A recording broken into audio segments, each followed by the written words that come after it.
Late night WEEI. It's KJ. Keep that going, Joe, because they suck every night. That's not kosher.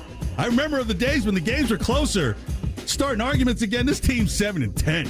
617-779-7937. Text line 37937. It's KJ. And I've been asking, Bill, if you say you can't make late changes in the season, and I've said, well, you did bench Malcolm Butler in the very last game of the season, and you got rid of Cam Newton a week before the very first game of a season, then how soon is now?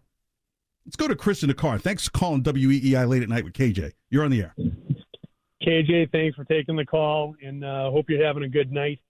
To your point, how soon is now? I mean, what's going to change between now and the next 5 games that's going to, there's going to be some revelation that Patricia then is the next coming of Josh McDaniels.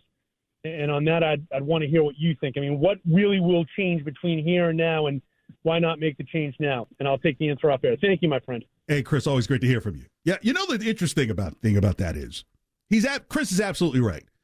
What shows you that anything's going to change? If anything was going to be shown, it would have been in the Bills game, because it would have been a continuation of what you saw in the Vikings game. I openly share how bad my high school grades were. And the whole thing was, my dad was like, that's really great, you got a B.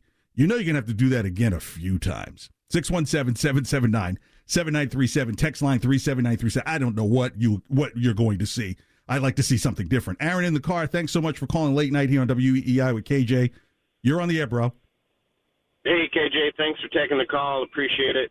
I was just thinking, just kind of along that same line, what's too soon? And I think I look at it a little bit bigger picture, that Belichick's kind of lost the plot. And I think that Mr. Kraft needs to maybe say what's going to happen next is that Bill Belichick needs to be replaced just in the off season, start all over and my suggestion would be bring Sean Payton in.